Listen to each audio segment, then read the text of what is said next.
Hello student, आइए हम लोग आगे से देखते हैं मालवा का पठार। ठीक है। अरावली एवं विंध्य श्रृंखला के मध्य स्थित लावा से निर्मित, ठीक है, लावा से निर्मित मालवा का पठार काली मिट्टी का संप्रदाय मैदान बन गया है। इसकी उत्तरी सीमा अरावली तथा दक्षिणी सीमा विंध्य और पूर्वी सीमा बुंदेलखंड के पठार पर निर्धारित होती है।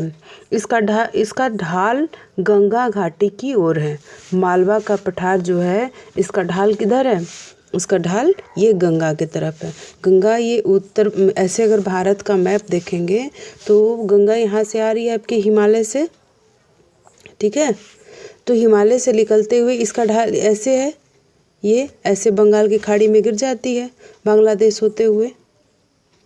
अब आप इधर मत सोचिएगा कि मणिपुर और इधर से ये यहीं से बंगाल की खाड़ी में ऐसे आ जाती है। ये तो एक चित्र है समझने के लिए, ठीक है।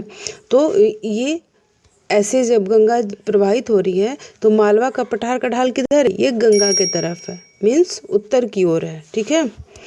अगर पूछ दे कि मालवा का पठार का ढाल किधर है तो आप बोलेंगे उत्तर की तरफ है, क्योंकि गंगा पूर्ववर्ती नदी है। पूर्ववर्ती मीन्स पूरब की ओर बहने वाली नदी, ठीक है। हिमालय की जितनी भी नदियां हैं पूर्ववर्ती ही नदियां हैं। एक दो अपवाद स्वरूप उनका रास्ता अलग हो जाता है, ठीक है। चलिए अगला देखिए। इस पर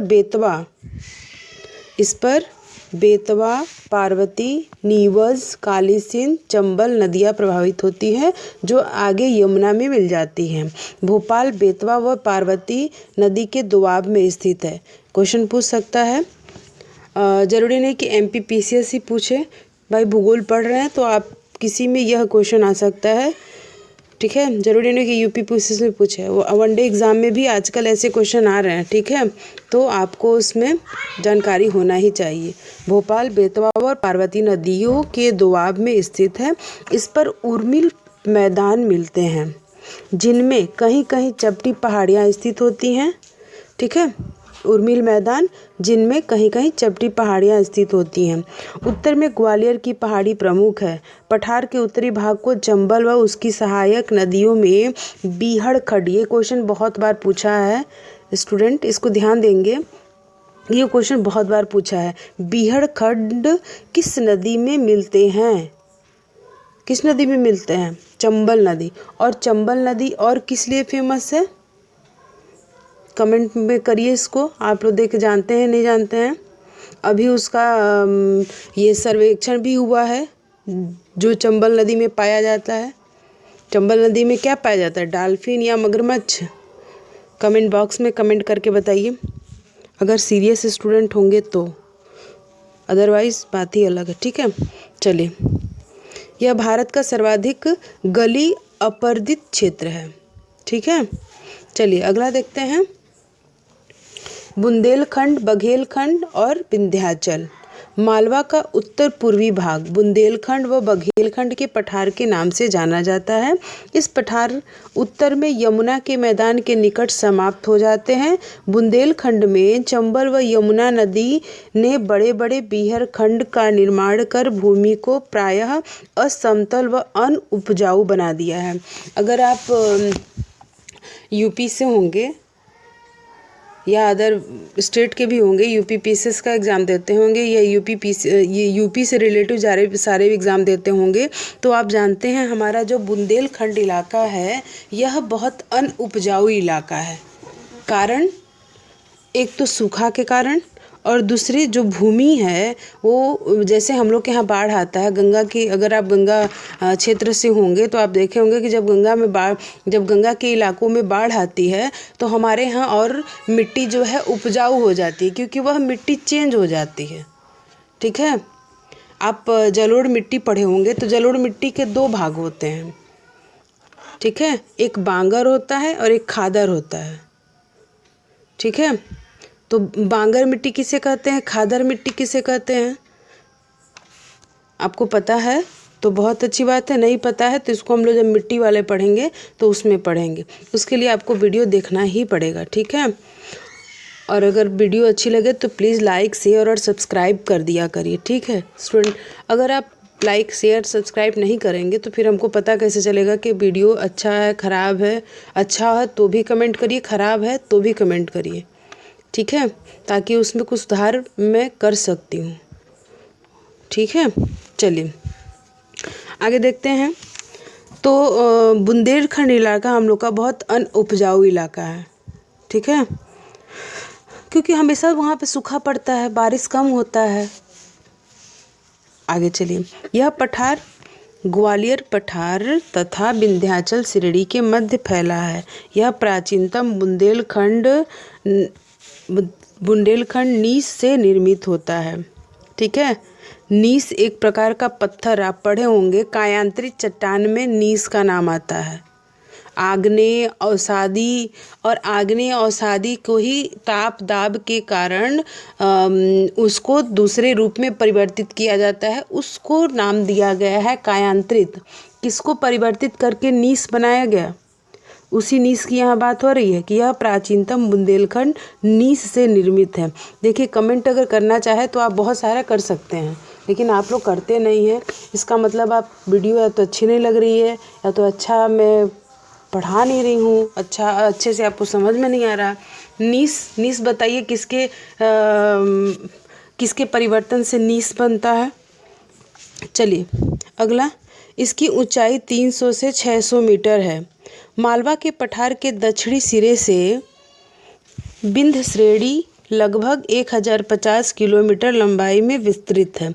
यह श्रेणी जल विभाजक है। पूरब की ओर विंध्य श्रेणी कैमूर और भांडेर श्रेणी के रूप में फैली है। देखिए ये क्वेश्चन आता है, ठीक है, कि मालवा के पठार के दक्षिणी सिरे से विंध्य श्रेणी लगभग 1050 किलोमीटर लंबाई में विस्तृत है, और यह श्रेणी विंध्य श्रेणी एक जल विभाजक है।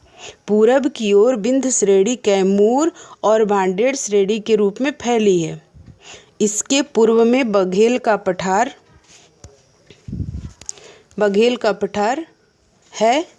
विंध्य श्रेणी के दक्षिण में नर्मदा नदी की घाटी है, जिसका निर्माण अधोभ्रंशन के द्वारा हुआ है। नर्मदा जबलपुर में स्थित नर्मदा नदी जबलपुर में स्थित धुआंधार जलप्रपात इसी के पर बना है, ठीक है, और अनेक इस पे जलप्रपात बने हुए हैं। यह नदी पश्चिम की ओर बहती है। आप जानते ही होंगे कि भारत में दो ऐसी नदियां हैं जिनका दो ही नहीं नदियां हैं, और भी नदियां हैं छोटी छोटी है, लेकिन दो फेमस नदियां हैं जो कि पश्चिम की ओर बहती है, ठीक है, और यह एक भ्रंश घाटी के रूप में बहती है। यह नदियां हमारे यहाँ डेल्टा का निर्माण नहीं करती हैं, ठीक है। यह नदी एस्चुअरी बनाती है, ठीक है। एस्चुअरी का हिंदी में अर्थ होता है ज्वार नद। मीन्स यह बहुत तेज़ी से प्रवाहित हो जाती है, क्योंकि दो खड्डों के बीच में अगर कोई भी नदी बहेगी, उसके फैलाव का जगह नहीं होगा, तो जाहिर सी बात है कि बहुत तेज़ जाएगी।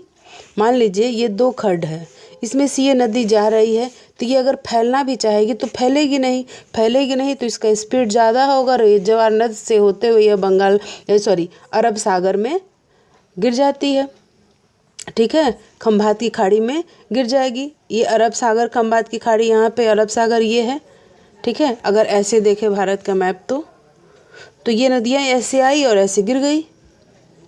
और गंगा नदी की क्या है कि यह फैलने का जगह है। अगर ये ऐसे चल रही है, गंगा नदी अगर ऐसे चल रही है, तो इसको पर्याप्त उत्तर मैदान ज़्यादा है, मैदानी इलाका ज़्यादा है, और हमारे प्रायद्वीपीय भाग मतलब दक्षिणी भाग में मैदानी इलाका कम है, पर्वत पठार ज़्यादा है। इसलिए नर्मदा और ताप्ती नदियाँ भ्रंश घाटी के रूप में बहती है और बहुत तेज़ रफ्तार से ये बह जाती है, इसलिए यह एस्चुअरी का निर्माण करती है, डेल्टा का निर्माण नहीं करती है। देखिए बहुत छोटा सा क्वेश्चन है, लेकिन पेपर में 1 नंबर बहुमूल्य होता है। जिन बच्चों का सिलेक्शन 1 नंबर से रुक जाता है, उनके लिए यह क्वेश्चन शायद उनके भाग्य का निर्धारण कर दे। ठीक है, चलिए आगे देखिए। छोटा नागपुर का पठार। छोटा नागपुर का पठार, यह पठार बंगाल राज्य के पुरुलिया व झारखंड राज्य के पलामू, धनबाद, गया, हजारीबाग, संथाल परगना व रांची जिले पर विस्तृत महानदी सोन, स्वर्णरेखा व दामोदर इसकी प्रमुख नदियां हैं। सोन नदी पठार के पश्चिम में बहकर गंगा में मिल जाती है। सोन नदी गंगा में कहाँ मिलती है? आप लोग बोलेंगे कि सब चीज़ पूछ ही रही हैं, तो ऐसे ऐसे क्वेश्चन है, मैं क्या कर सकती हूँ। चलिए बता देते हैं। पटना में सोन नदी गंगा में मिल जाती है। चलिए, दामोदर नदी पठार के मध्य भाग में पश्चिम से पूर्व दिशा की ओर प्रवाहित होती है। महानदी इसकी दक्षिणी सीमा बनाती है तथा दक्षिण पूर्व दिशा में प्रवाहित होती है। ठीक है। राजमहल पहाड़ी इस पठार की सीमा बनाती है। इस पठार में ढाल तीव्र रूप में पाए जाते हैं। कारण स्वरूप यह एक अग्रगंभीर पठार है। ठीक है, यह एक अग्रगंभीर पठार है। यह पठार कई भागों में बटा हुआ है। दामोदर नदी के उत्तर में अनेक पठार व पहाड़ियों का समूह है। इसमें हजारीबाग का पठार, कोडरमा का पठार, ठीक है। दामोदर नदी के दक्षिण में रांची का पठार विस्तृत है। यहाँ पर ग्रेनाइट व नीस, देखिए एक बार और आ गया, नीस चट्टानें पाई जाती है। ठीक है, चलिए अगला देखिए। कुछ निचली पहाड़ियों के अलावा रांची का पठार समतल है। रांची का पठार समतल है। इस समतल भूभाग में रांची नगर स्थित है। इस नगर से नदियां चारों दिशाओं में प्रवाहित होती है। दामोदर घाटी एक भ्रंश घाटी के रूप में है। यह गोंडवाना के काल में भारी निक्षेप रखती थी। यह पठार खनिज पदार्थों के लिए धनी है। ठीक है। दामोदर पठार को भारत का रूर भी कहा जाता है, इसलिए क्योंकि यहाँ पर अनेक खनिज पाए जाते हैं। ठीक है, ये देखिए छोटा सा ये दिया है पेपर में, शायद यहीं से आपको एक क्वेश्चन मिल जाए। इसको हम लोग देख लेते हैं। चूँकि जब पूरा पठार आप पढ़ लेंगे तो आपको ये समझ में आएगा, लेकिन मैं आपको पढ़ा दे रही हूँ क्योंकि बहुत विस्तृत पढ़ने वाले स्टूडेंट बहुत कम पाए जाते हैं। उनको डायरेक्ट परीक्षा वाला क्वेश्चन मिल जाए, बस उसी से वो संतुष्ट होते हैं, क्योंकि वो परीक्षा पास होने के लिए पढ़ रहा है ना सब कोई। लेकिन ऐसा होता नहीं है कि हम एक एक क्वेश्चन पढ़ लें और पेपर में पास कर लें। जब तक हम बेस नहीं जानेंगे, हम ABCD और क ख ग नहीं पढ़ेंगे, तो हम मिला के अक्षर नहीं पढ़ सकते हैं। ठीक है, लेकिन मैं इसको पढ़ दे रही हूँ, आप देख लीजिए। चलिए, मालदा गैप द्वारा पृथक होती है। अब जब जान ही नहीं रहे हैं मालदा गैप क्या है तो क्या समझेंगे। ठीक है। भारतीय प्रायद्वीपीय एवं मेघालय का पठार। देखिए मैं आपको एक चीज़ बता दे रही हूँ।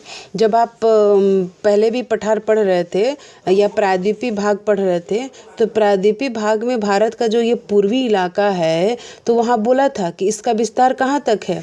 इसका विस्तार ऐसे ले जाके ये मेघालय के पठार तक इसको जोड़ा हुआ था।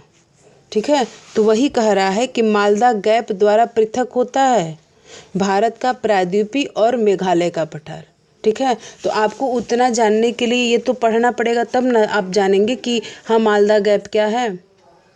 लेकिन ऐसा हम लोग में प्रवृत्ति होता है कि ऐसा कुछ मिल जाता है, जैसा ट्रिक मिल जाता है कि जिसको हम पढ़ लेते और पेपर में पास हो जाते। तो सबका लक, किसी किसी का लक काम कर देता है कि वो जो पढ़ लेता है वही पेपर में आ जाता है, और कुछ लोग पढ़ते रह जाते हैं, नहीं मिलता है। ठीक है, चलिए, लेकिन हम लोगों को सतत प्रयत्न करने रहना होगा। चलिए आगे देखिए। सतपुड़ा श्रेणी की सर्वोच्च चोटी कहाँ है? अब बताइए, मैप में अगर आपको न पता चले कि सतपुड़ा है कहाँ, तो उसकी सर्वोच्च चोटी क्या जानेंगे। सतपुड़ा कहाँ है जानते हैं तो कमेंट करिए। तो उस सतपुड़ा पर्वत की सबसे ऊंची चोटी क्या है? धूपगढ़। ठीक है। अमरकंटक किस पर्वत की सर्वोच्च श्रेणी है? तो मैकाल की है। अभी हम लोग ये श्रेणियाँ पढ़ेंगे तब ये ज़्यादा समझ में आता, ठीक है, लेकिन मैं पढ़ दे रही हूँ। चलिए, पश्चिमी घाट की उच्चतम चोटी कालसुबाई किस पर्वत श्रेणी की चोटी है? तो हरिशन श्रेणी की। अब श्रेणियाँ देखिए, हमको पढ़ने में अजीब लग रहा है कि बहुत लोगों को समझ में नहीं आ रहा होगा जब तक हम श्रेणी, अभी तो हम लोग पठार पे हैं, लेकिन चलिए, हमको अच्छा नहीं लग रहा पढ़ते समय, लेकिन मैं पढ़ रही हूँ उसको आप लोगों के लिए।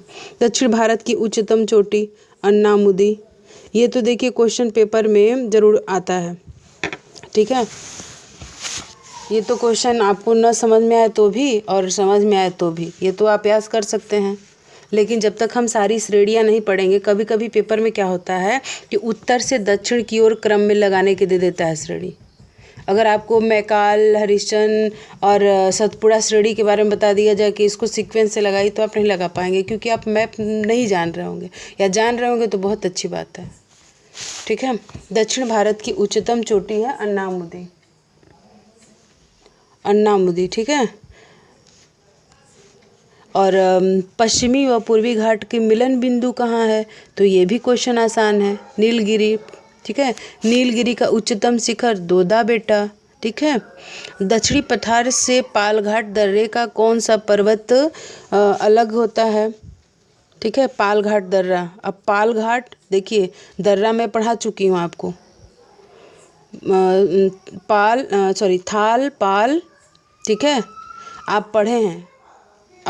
अब उत्तर से दक्षिण की तरफ मैं आपको पूरा अच्छे से पढ़ाई थी। अगर आप पीछे का वीडियो नहीं देखे होंगे तो आपको नहीं समझ में आएगा। पीछे का वीडियो ज़रूर आप दर्रे वाला पढ़ लीजिएगा प्लीज़। मैं कोई ऑर्डर नहीं दे रही हूँ, मैं आप लोगों से आग्रह कर रही हूँ, प्लीज़ पढ़ लीजिएगा, तभी आपको समझ में आएगा, ठीक है। चलिए अगला, दक्षिण पठार में पालघाट दर्रे को कौन से पर्वत अलग करता है? तो नीलगिरी पर्वत हो गया। प्रायद्वीपीय भारत के दक्षिणतम भाग अवस्थित पर्वत, तो इलायची पर्वत है, ठीक है, इलायची पर्वत। पूर्वी घाट की उच्चतम चोटी महेंद्रगिरी है, पूर्वी घाट की, ठीक है। चलिए, छोटा नागपुर पठार की उच्चतम चोटी पारसनाथ, और हिमालय पर्वत और नीलगिरी के मध्य पर्वत की सर्वोच्च पर्वत चोटी गुरु शिखर है, ठीक है। अगर आपको वीडियो अच्छी लगी तो प्लीज़ लाइक, शेयर और सब्सक्राइब कर दीजिएगा, ठीक है। और हम लोग कल इसके आगे देखेंगे मेघालय का पठार, ठीक है। Thank you for watching my video.